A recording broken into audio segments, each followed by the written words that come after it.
आज हम बात करेंगे अमेरिकन फिल्म गिफ्टेड की, जिसमें एक बच्ची को जीनियस बताया गया है।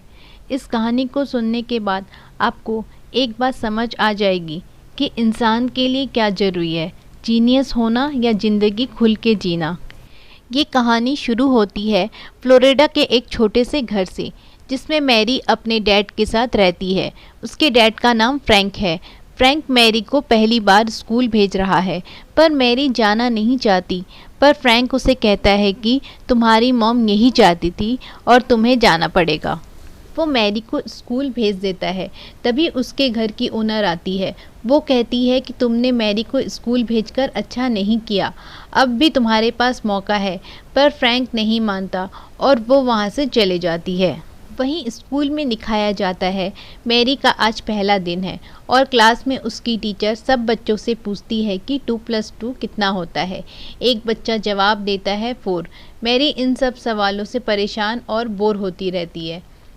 उसके बाद उसकी टीचर पूछती है 3+3 कितना होता है। मैरी बोलती है ये कैसा स्कूल है, सबको पता है 6 होता है। उसके बाद उसकी टीचर पूछती है मैरी से 9+8 कितना होता है। मैरी बोलती है 70। उसकी टीचर कहती है हाँ सही है। अब ये बताओ 15+70 कितना होता है। मैरी कहती है 32। उसकी टीचर को लगता है ये आसान था, इसलिए उसने जल्दी बता दिया। अब वो पूछती है बताओ 57+135 कितना होता है। मैरी कहती है 192। ये सुनकर उसकी टीचर को थोड़ा अजीब लगता है, इसलिए अब उससे और टफ क्वेश्चन पूछती है। वो कहती है ये बताओ 57 × 135 कितना होता है। मैरी का जवाब होता है 7695। और ये जवाब सुनकर जब उसकी टीचर कैलकुलेटर निकाल के उसमें कैलकुलेट करती है तो जवाब सही होता है। कुछ देर के बाद फ्रैंक मैरी को स्कूल से लेकर जा रहा होता है, तो वहाँ पर उसकी टीचर और उसकी एक और टीचर खड़ी होती है। उसकी दूसरी टीचर मैरी के टीचर को बताती है कि उसने उसके डैड को हर फ्राइडे को बार में जाते देखा है। मैरी की टीचर फ्रैंक को रोककर उसे बताती है कि आपकी बेटी गिफ्टेड है। आज उसने मैथ्स के ऐसे ऐसे सवालों के सही जवाब दिए हैं जो एक 7 साल की बच्चे के लिए बहुत ही मुश्किल होता है। फ्रैंक कहता है ऐसा कुछ भी नहीं है, ये केवल एक ट्रिक है जिसे ट्रिक्चनबर्ग मेथड कहा जाता है। ये कहकर वो वहाँ से चला जाता है। उसके बाद मैरी की टीचर इंटरनेट पर सर्च करती है ट्रिक्चनबर्ग मेथड, जो उसे फ्रैंक ने बताया था, पर उसे कुछ समझ में नहीं आता है। अगले दिन स्कूल में सब बच्चों का टेस्ट होता है और जब मैरी को उसका टेस्ट पेपर दिया जाता है तो वह उसे चंद ही मिनटों में सॉल्व कर देती है। उसकी टीचर उससे कहती है कि मुझे पता था तुम ऐसा ही करोगी, और वह उसे एक और हार्ड क्वेश्चन पेपर देती है। मैरी उसे भी कुछ ही मिनटों में सॉल्व कर देती है। यहाँ पर मैरी की टीचर को समझ में आ गया है कि उसका दिमाग नॉर्मल बच्चों से अलग है, उसका दिमाग गिफ्टेड है। और अब वो मैरी के पिता फ्रैंक एडलर के बारे में गूगल पर सर्च करती है। वो टाइप करती है फ्रैंक एडलर मैथमेटिशियन, पर उसे कोई भी रिज़ल्ट नहीं मिलता। और यहाँ पर एक दूसरा नाम सामने आता है जिसमें लिखा रहता है डैन एडलर मैथमेटिशियन। और जब वो उसके बारे में पता करती है तो उसमें लिखा होता है कि यह एक जीनियस थी और इसने सुसाइड कर लिया है, और इसकी एक बेटी भी है जिसे अब उसका भाई फ्रैंक पालता है। यानी कि मैरी फ्रैंक की बेटी नहीं बल्कि उसकी भांजी है और फ्रैंक के बहन की बेटी है। मैरी की टीचर ये सब जानने के बाद फ्रैंक से मिलने उस बार में जाती है जहाँ पर फ्रैंक हर फ्राइडे को जाता है। और वहाँ पर फ्रैंक उसे बताता है कि जब मैरी 6 महीने की थी तो उसकी बहन एक रात को उसके घर आई। वो मुझसे कुछ बात करना चाहती थी, पर मैं उस रात को डिनर पर जाने वाला था, और मैं जब डिनर के बाद वापस आया तो मैंने देखा कि मेरी बहन ने सुसाइड कर लिया। पिछले 6.5 सालों से मैरी और मैं एक साथ रहते हैं। मैरी के डैड ने उसे कभी देखा तक नहीं, क्योंकि वह इंसान मेरी बहन को 1 महीने में ही छोड़ के चला गया था। फ्रैंक मैरी की टीचर को यह भी बताता है कि उसकी मॉम ने उसकी बहन को घर से निकाल दिया था जब वो प्रेग्नेंट थी, क्योंकि उसकी मॉम को उसकी बहन को लेकर कुछ और प्लानिंग थे। अब अगले दिन स्कूल के बस में दिखाया जाता है कि मैरी के क्लास का एक बच्चा एक मॉडल प्रोजेक्ट बनाकर ला रहा होता है। तभी एक बड़ी क्लास का बच्चा उसे जानबूझकर गिरा देता है उसे परेशान करता है। इस बात से मैरी को गुस्सा आता है और वो भागते हुए उस बदमाश बच्चे की तरफ जाती है और अपनी बुक उसके नाक पर दे मारती है। इसके बाद फ्रैंक ये सब जानकर प्रिंसिपल के पास जाता है और प्रिंसिपल कहती है कि इस बात के लिए वो मैरी को स्कूल से निकाल सकती है। फ्रैंक कहता है ये उसकी पहली गलती है। ये लड़ाई उसने एक बच्चे को बचाने के लिए की है जिसको वो लड़का परेशान कर रहा था। यहाँ पर प्रिंसिपल कहती है कि मुझे पता चला है कि आपकी बच्ची एक्स्ट्रा ऑर्डिनरी है और वो बहुत टैलेंटेड है। उसके अंदर ऐसी खूबियाँ हैं कि जिसे हमारे स्कूल की पढ़ाई कभी नहीं पढ़ा सकती। एक स्कूल है जिसका नाम है ओक स्कूल। वहाँ के प्रिंसिपल मेरे दोस्त हैं। अगर आप चाहो तो वहाँ पर हम मैरी का एडमिशन करवा सकते हैं। फ्रैंक कहता है कि मैंने पता किया है लेकिन वहाँ की फ़ीस $30,000 है जो कि मैं अफोर्ड नहीं कर सकता। प्रिंसिपल कहती है कि मैं उसे स्कॉलरशिप दिला सकती हूँ, पर फ्रैंक मना कर देता है। वो कहता है मैं नहीं चाहती कि मैरी को लगे वो दूसरों से अलग है। मैं चाहता हूँ कि वो इसी स्कूल में पढ़े। हालांकि जो आज स्कूल में हुआ वो बिल्कुल सही नहीं था। और अगर आप दूसरी तरह देखें तो एक 12 साल का बच्चा एक 7 साल के बच्चे को परेशान कर रहा था। मैरी ने उसके खिलाफ आवाज़ उठाई और ये मेरे लिए बहुत मायने रखता है। मैं जानता हूँ कि किसी पर हाथ उठाना गलत है और इसके लिए मैं मैरी को डांटूंगा भी, लेकिन मुझे मैरी पर फ़क्र है। फ्रैंक के जाने के बाद प्रिंसिपल बोलती है कि मैरी के सारे डिटेल्स निकालो। फ्रैंक और मैरी जब घर पहुंचते हैं तो मैरी देखती है कि उसके दरवाजे पर एक लेडी खड़ी है और जब वो फ्रैंक से पूछती है कि वो कौन है, फ्रैंक कहता है वो तुम्हारी नानी है, वो तुमसे मिलने के लिए आई है। दरअसल आज पहली बार फ्रैंक की मॉम और मैरी की नानी उससे मिलने के लिए आती है तो मैरी के लिए लैपटॉप भी लाती है और कुछ किताबों के नाम भी लेती है। बोलती है कि तुम इसे पढ़ सकती हो और मैरी कहती है मैंने सारे किताब पढ़ लिए हैं और मैं आजकल डिफरेंट एजुकेशन पढ़ रही हूँ। यह सुनकर उसकी नानी खुश होती है, उसे और भी किताबों के बारे में बताना चाहती है, यह सोचकर कि मैरी और भी मैथमेटिक्स के बारे में पढ़े। यहाँ पर उसका बेटा फ्रैंक इंटरप्रेट करता है। वो कहता है कि मैरी को बहुत सारा होमवर्क करना है और कल उसे स्कूल भेजना है, इसलिए अब उसे सोना चाहिए। फ्रैंक की मॉम यहाँ से जाने लगती है।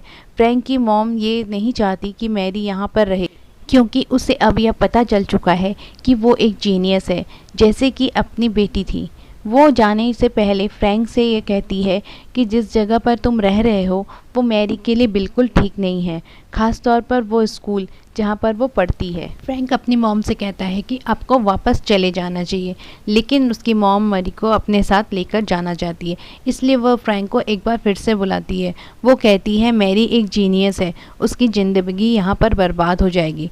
फ्रैंक कहता है मैं कभी भी उसको आपके साथ नहीं जाने दूँगा क्योंकि आप उसे एक टीचर को सौंप देंगी, बाद में उसे आप एक साइंटिस्ट के बीच में झोंक देंगी जहाँ पर वह अपनी पूरी ज़िंदगी बिता देगी, और मैं नहीं चाहता कि मैरी ऐसी ज़िंदगी जिए, इसलिए मेरी बहन ने उसे मेरे पास छोड़ा है।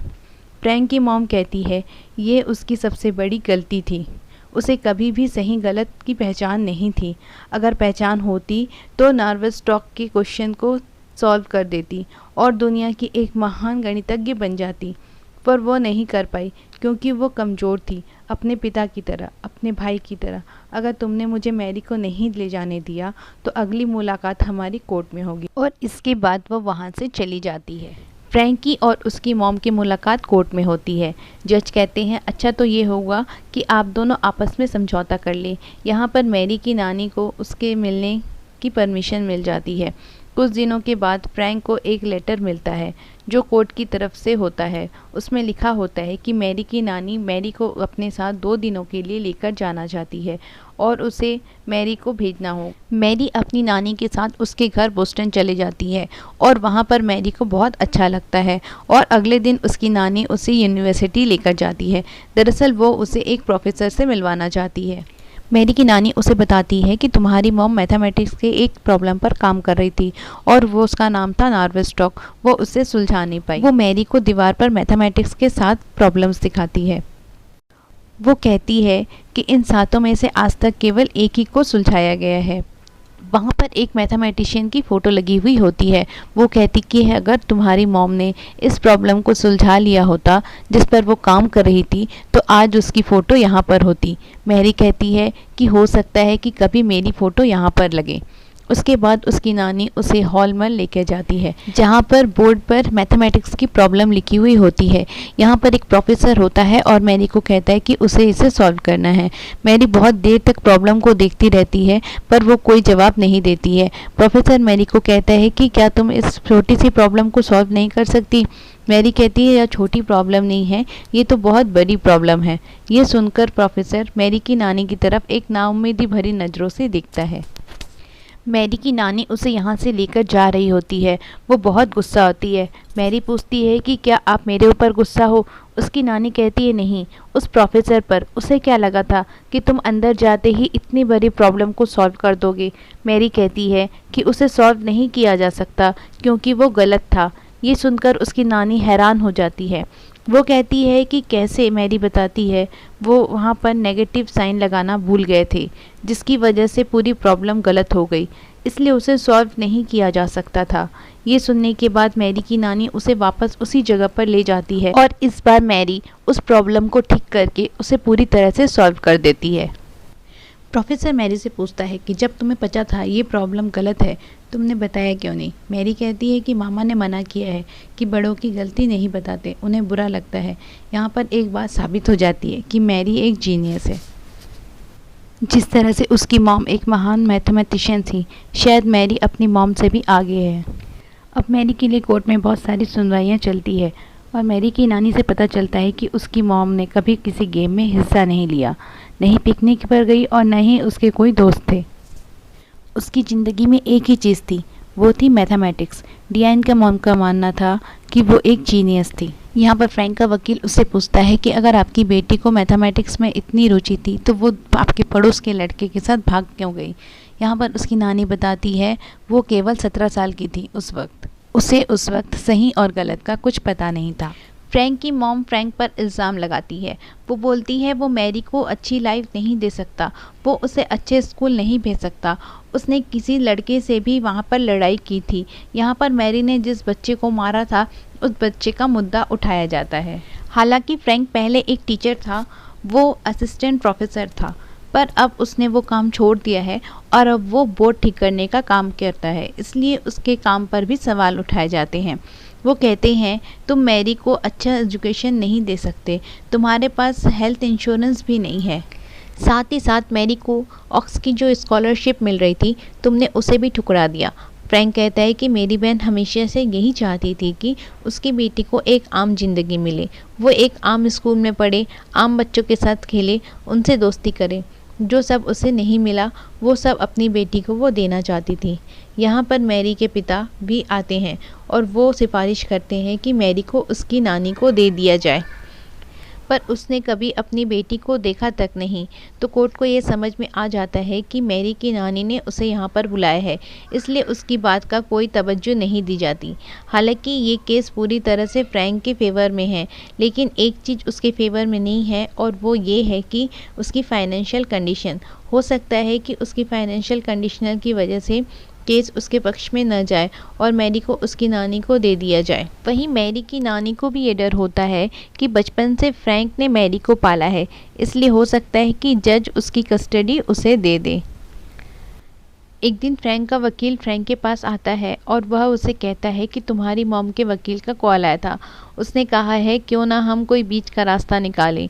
मैरी की कस्टडी ना तुम्हारे पास रहेगी ना तुम्हारे मॉम के पास। उसे किसी ऐसी फैमिली को दे दिया जाए जो उसकी अच्छी केयर कर सके और उसे अच्छा एजुकेशन दिला सके। हालांकि फ्रैंक इस बात के लिए राज़ी नहीं होता, पर उसका वकील उसे कहता है कि जब मैरी 12 साल की हो जाएगी तो कोर्ट में जाकर यह कह सकती है कि उसे किसके साथ रहना है। तब तक हम उसे फॉस्टर केयर के लिए दूसरे परिवार को दे देते हैं। मैंने एक परिवार से बात भी कर ली है, वो परिवार तुम्हारे घर से 25 मिनट की दूरी पर है। वहाँ पर तुम्हारी मॉम उससे मिल सकती है और तुम भी जब चाहो उससे मिलने जा सकते हो। हालांकि फ्रैंक ऐसा नहीं करना चाहता, पर उसका वकील उसे बताता है कि जो जज तुम्हारे केस का फैसला करने वाला है मैं उसे अच्छे से जानता हूँ, उसके साथ मैंने कई केस लड़े हैं और वो फैसला तुम्हारी मॉम के पक्ष में सुनाएगा क्योंकि उनके पास मनी है। वो मैरी को अच्छी ज़िंदगी दे सकती है। उसके बाद फ्रैंक उस परिवार से मिलने जाता है जहाँ पर उन्हें मैरी को भेजना है। फ्रैंक को ये परिवार अच्छा लगता है। फ्रैंक उनसे कहता है कि क्या मैरी अपने साथ अपनी बिल्ली को ला सकती है। दरअसल मैरी की एक बिल्ली होती है जिसे वो बहुत प्यार करती है। वो परिवार इस बात को मंजूरी दे देता है और अब कोर्ट की मंजूरी के साथ फ्रैंक मैरी को उस परिवार के पास छोड़ने के लिए जाता है। हालांकि मैरी उस परिवार के साथ नहीं रहना चाहती। वो फ्रैंक से कहती है कि तुमने मुझसे वादा किया है कि तुम मुझे हमेशा अपने पास रखोगे, पर फ्रैंक कहता है वो मजबूर है। वो मैरी को समझाने की कोशिश करता है पर मैरी कोई बात नहीं सुनती। वो बहुत रोती है, बहुत चिल्लाती है, कहती है कि मुझे अपने साथ लेकर जाओ, लेकिन वो उसे अपने साथ नहीं लेकर जा सकती, इसलिए उसे वहाँ पर छोड़कर निकल जाता है। इस बात से फ्रैंक को बहुत दुख होता है। फ्रैंक मैरी से मिलने दोबारा जाता है, पर जिसके घर पर मैरी रहती है वो कहता है कि मैरी तुमसे नहीं मिलना चाहती, वो तुमसे नाराज़ है। तुम्हें भी इस बात को समझना चाहिए और उसे थोड़ा वक्त देना चाहिए। फ्रैंक वहाँ से वापस चला जाता है। अब एक दिन मैरी की टीचर को बिल्ली को अडॉप्ट करने का एक ऐड दिखता है और ये बिल्ली कोई और नहीं बल्कि मैरी की बिल्ली होती है। मैरी की टीचर इस ऐड का फ़ोटो निकालकर फ्रैंक को भेज देती है। फ्रैंक उस जगह जाता है जहाँ पर बिल्ली होती है। वो उनसे पूछता है कि इस बिल्ली को यहाँ पर कौन लेकर आया। वो बताते हैं कि एक लेडी इस बिल्ली को यहाँ पर छोड़ने आई थी। उसने बताया था कि उसे बिल्लियों से एलर्जी है। यहाँ पर फ्रैंक को ये समझ में आ जाता है कि वो लेडी कोई और नहीं बल्कि उसकी मॉम है, क्योंकि उसकी मॉम को बिल्लियों से एलर्जी है।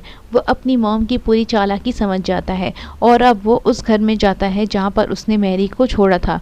वो वहाँ पर देखता है कि गेस्ट हाउस में उसकी मॉम, मैरी और एक मैथमेटिक्स का टीचर होता है, जहाँ पर वे दोनों तरफ से किताबों से घिरे हुए होते हैं। वो मैरी को कहता है चलो मेरे साथ, पर मैरी अपने मामा से नाराज़ है। वो बाहर भाग जाती है। फ्रैंक मैरी के पीछे जाने से पहले अपनी मॉम को एक नोटबुक देता है। वो कहता है कि आपको इसे देखना चाहिए। इसके बाद वो मैरी के पास बाहर चला जाता है। मैरी फ्रैंक से बहुत नाराज़ होती है क्योंकि फ्रैंक ने मैरी से वादा किया था कि वो उसे अपने से कभी दूर नहीं करेगा, इसलिए वो फ्रैंक को बहुत मारती है, पर फ्रैंक उसे मना लेता है।